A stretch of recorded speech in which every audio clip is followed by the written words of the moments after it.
Greetings and salutations yet again, Earthlings. So today is Mother's Day. Happy Mother's Day. And I have been preparing for the Scorpio full moon energies, and I keep being circled back to the death, birth, resurrection thing. And the fact that Scorpions are water signs, and yet of all the water signs, they are land animals, and they have poison that they inflict beyond them. And I keep wondering about that. And the autonomy to where I keep being reminded of the way that the different elements always operate in the same kind of energies. Like air signs are mind energies. Water signs are the emotions. Get it? And yet, what are the difference between the different species that the ancestors lumped into categories together, and why? Because the way that they can energetically surf those energies, the oceans of emotions. All right. Well, what is it about these energies? I keep feeling, because it's heavy, y'all. It's heavy. And I'm feeling it at my neck. Very heavy. And it's not a coincidence. It's never a coincidence. There's always a tie between Father, Son, Holy Ghost. Mind, body, and spirit. Holy Trinity. They always try to get you to connect to three. No matter what religion, no matter what. There has to be an ounce of truth in all of what they're trying to feed you. And it's up to you to decide what wolves you're going to feed, the good ones or the bad ones. That's the genetic interplay. Reel it back in. For the DNA to be able to lock into the good stuff and overcome, and for us to evolve beyond the filth that they tried to. Because we are eternal beings, period. How are we operating this vehicle? Depends on our mortality. You either evolve beyond and above, or keep perpetuating the yuck. So, period. Are you being Christ-like? Seriously? Jesus being able to do the miracles? Hello? Are you not being Christ-like? Hello? Did you really pay attention to what Jesus said? The parts where everybody quoted Jesus. Period. Did you really look at the words? Because honestly, all the other people have chapters upon chapters upon chapters of them saying their interpretation of what Jesus said. But when you look at the direct quotes, he kept it pretty fucking simple and to the point. Fear not and go and sin no more. Keep your eyes on Father. Doubting Thomas, you take your eyes off Father, guess what you're going to do?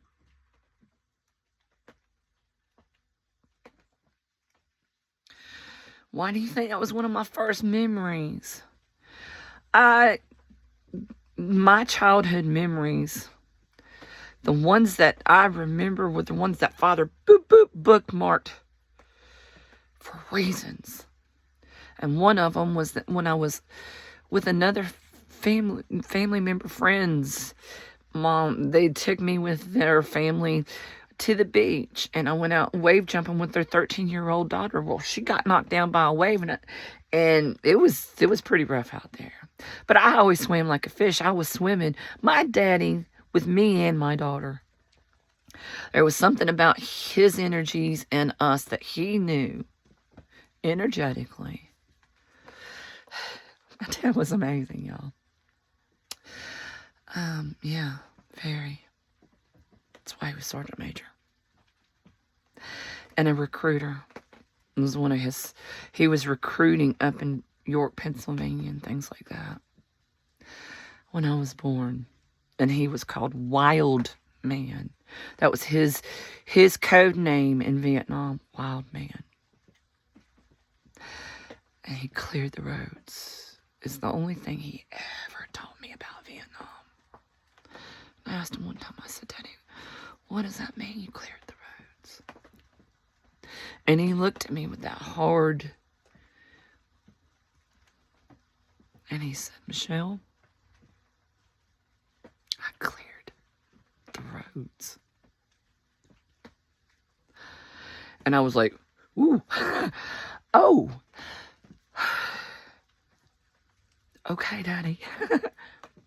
That was not a subject he was going to discuss with his little girl. I knew enough about the scars that he carried around. I wrote a poem one time called The Country Boy. And it was about him being a hillbilly man down out the holler going off to Vietnam. It was Semper Fi, do or die, till you die, no escape, amen. It was printed. It was actually published. It was one of those send it in with a payment, and they printed a book. But still, I'm a published author. Believe it or not, even though I had to pay for it. So I can still lay claim to that, though. Yeah, my daughter made off with that book. I don't know what happened to it. I don't know if I can ever... Anyway, whatever. And I don't know where the original copy got to, because all the years of moving around all my things, all my scribbles, all my precious poems and writings and stuff that I had saved on, like, MySpace. Yeah. I had my drawings, my portraits, because I was getting really good at drawing and portraits and things like that. And I would upload them to my Facebook, my original Facebook or MySpace or whatever.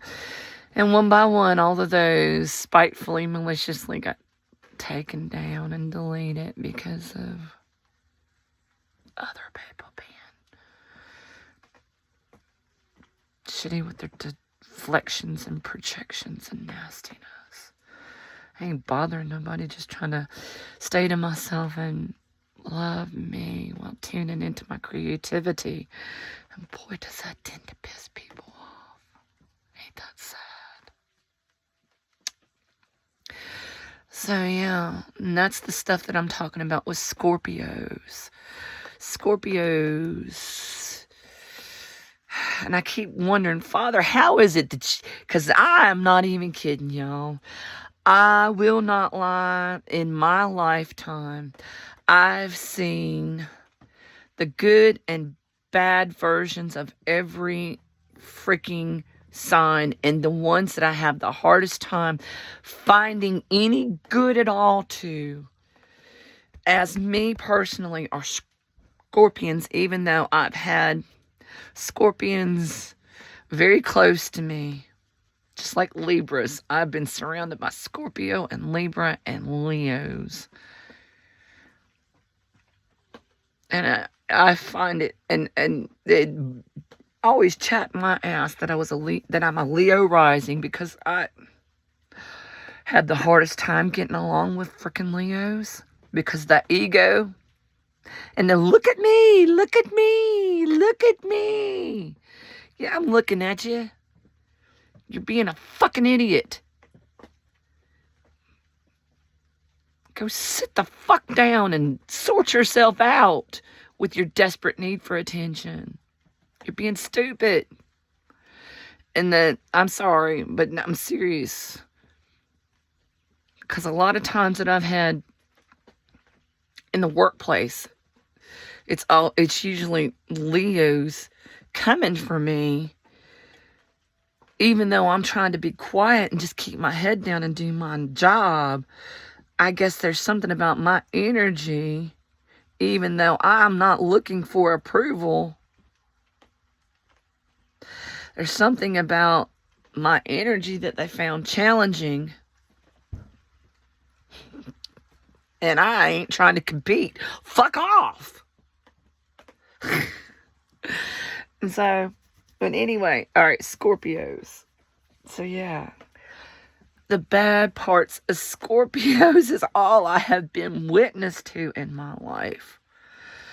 One of my aunts by marriage was a Scorpio, and I helped get her a job at one of the companies I was with, and all those people had a good opinion of me until she started there. And then, and this, I knew her through marriage, and my uncle loved her very much, and I talked highly about her because, man, she was a great cook, and she took care of my uncle, and he loved her, even though, yeah, he married all the worst parts of my mama in that woman. I ain't gonna lie on it. They say you grow up and marry one of your parents. Well, dear Lord, I hope they marry the good qualities and aren't attracted to the negative, because my God, did she.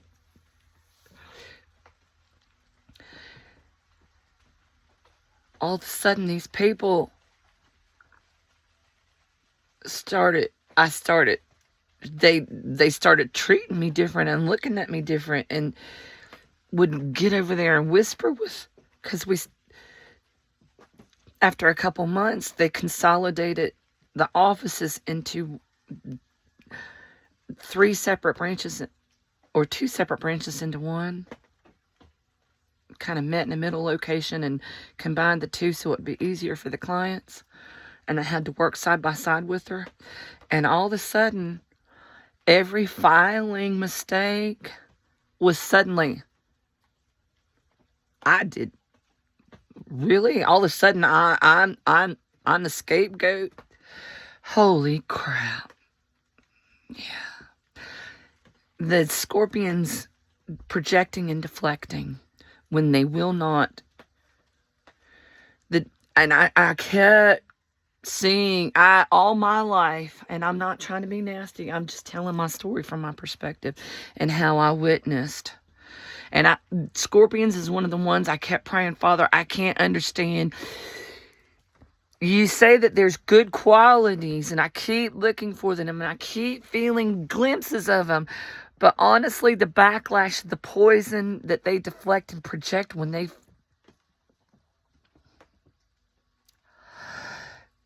start hitting their lowest, and they start with that venom, they start with the people they love, or that love them the most. And they start pumping their venom into the people that love them the most, to the point that they purge all their fucking filth into them. And I keep being drawn to the fact that Scorpions, when they get done projecting that venom into the others, that's when their guts detach and they slowly die. Death, birth, and resurrection. When a Scorpion injects all their poison, they go off to die because they detach that tail and they have nothing left in them, and they have to give part of their guts that they created all that venom in. And I kept wondering, Father, well, how is it that is representative of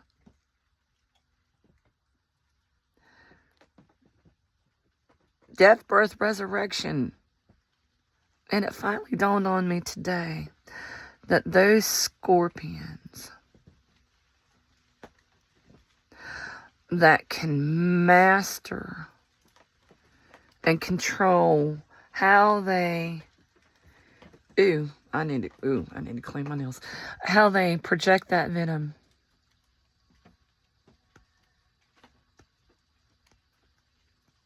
how they utilize that energy. Because honestly, in my life, I have not seen good examples of them. So I could not understand why Father keeps saying that there are phoenixes out of Scorpions. How is that possible, Father? when all I ever see is these scorpions projecting their fucking filth. I have not seen a good example, healthy examples of any of them utilizing that. Instead of perpetuating, they find a way to deflect and project that yuck onto everybody else while they play victim. And they scurry off to lick their wounds as they're dying. Well, guess what? We're all dying. But do we have to project that fucking filth before we do? And that question right there is when God was like, well, baby, yeah.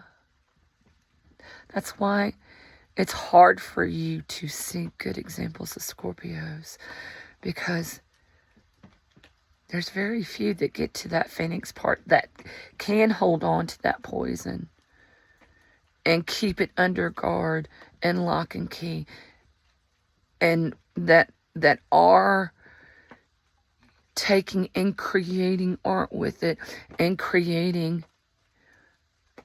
anti-venom with it rather than projecting it beyond themselves. They are. It's just they're rarer. They're more of a unicorn. That's why they're phoenixes. That's why you see so few of them, honey.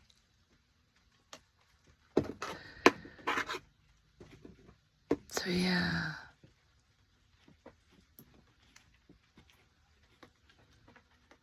But they have to really bottom the fuck out and be at that point of self-realization of, what the fuck am I doing with carrying around all this spite and malice, especially against people that's only trying to love me.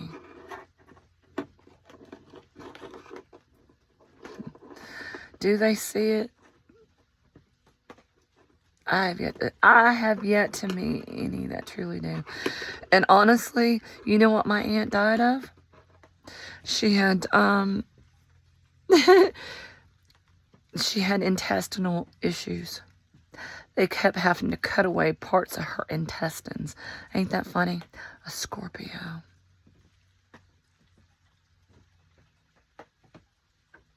She kept having blockages in her bowels and stuff because she kept carrying that filth around. It's the way I felt it. Yeah, when you're always carrying other people's filth, when you're constantly noticing other people's yuck and keeping track of it rather than dealing with your own, you're carrying around poison that's going to either eat you alive if you don't purge it in a healthy way and keep a lid on it and keep it from spewing beyond yourself to inflict it on the ones that don't deserve it. It's going to backlash you in ways that you will live to regret as it eats you alive. It's the way poison works. Anyway, that's the way this spidey sense stuff has hit me today. Yeah. Eagles. Phoenixes. Bird's eye perspective. Anyway, I hope that y'all are having a blessed Mother's Day and being kind and loving. And watching out for people trying to deflect and project their yucky yuck and spew that yuck to you. Look for those red flags, babies, during these weird moon energies, and just hold your ground. Know that you are loved. You are a sovereign, beautiful reflection of Father. Stay in your loving, kind integrity and honesty. And don't you let other people... Just make sure that you use your discernment to know what's being projected and deflected at you. And don't you let their plant yucky seeds in you, babies. Be kind and loving. Start with yourselves. Make sure you check on somebody else. It might be a blessing. It might be a kindness you show yourself. Love, love, love.